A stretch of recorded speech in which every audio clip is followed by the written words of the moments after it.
Romans chapter 3 kay basig dahil mga tao nini wa kasabot, ha?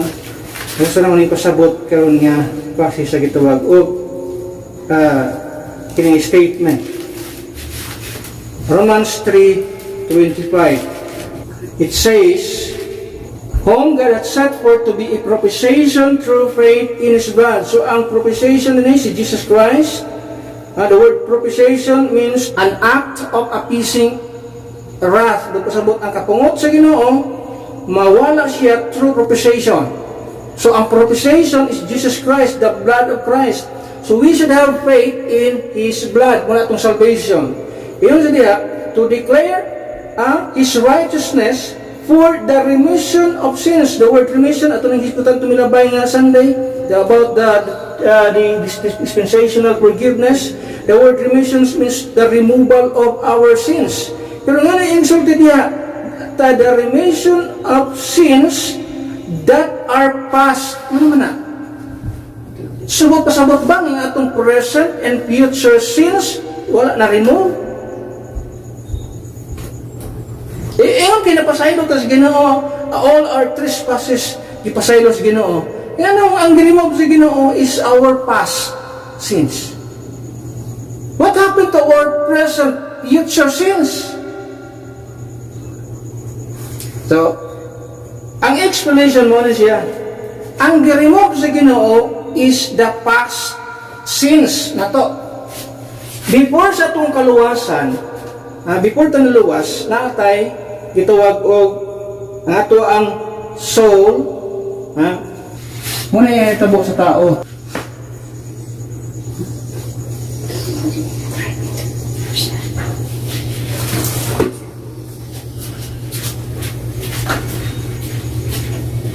Ang tao, before siya na-save, konektado tanan. Spirit, soul, and body, konektado na siya tanan. Pero during sa salvation, naigihimo ang Ginoo nga operation or circumcision. Mo itong ikatag milabay nga Sunday, forgiveness or circumcision, spiritual circumcision. Sa gihimo sa Ginoo, gitabas niya na siya operation gihimo sa tao ang ato ang body gikat niya gikan sa ato ang kalag o espiritu aron ang lawas nato nga masal-anon dili na makaapekto sa ato ang kalag o espiritu. That is the time nga ang gihimo sa Ginoo gi-remove niya ang atong makasalanan, pinaagis pagtunto sa blood of Christ, gi-remove niya ang atong makasalanan by putting off the sins of the flesh. That is past. Muna itong sala nga kaniadto. Now, how about present and future sins?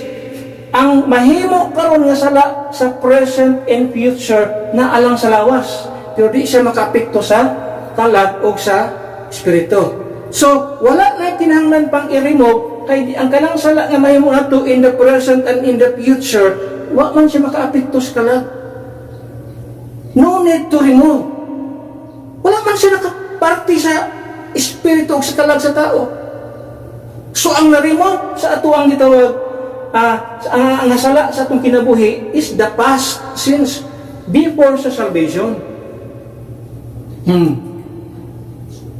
Kaya itong mga present and future sins, although forgiven siya, di na siya tinangan og removal. Wala man siya naging party sa kalag o sa espiritu sa tao. Nga naman, wala man sila koneksyon. Naalang siya sa lawas sa tao. Pero never siya naging party sa kalag o sa espiritu sa tao.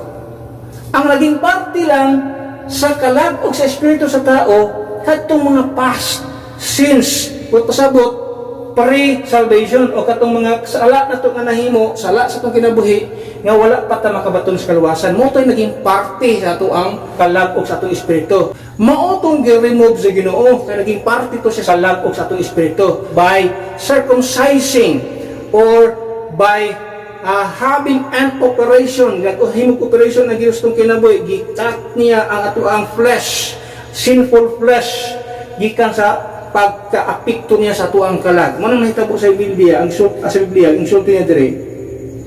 To declare His righteousness were the remission of sins that are past. The word remission means removal. So ang gi-remove sa Ginoo ang past sins. But pasabot mga kasalanan na to nga nahimo wala pa ang kaluwasan. So nining kabangtagon ang pinaka-importante una-una makabaton ang tao sa kaluwasan o ang tao makabaton ng kaluwasan by trusting the shed blood of Christ. Died, buried, rose again, to complete our salvation, aron mahimong hingpit ang atong kaluwasan. Munang naa ang tuwag og death, burial, and resurrection of Jesus Christ.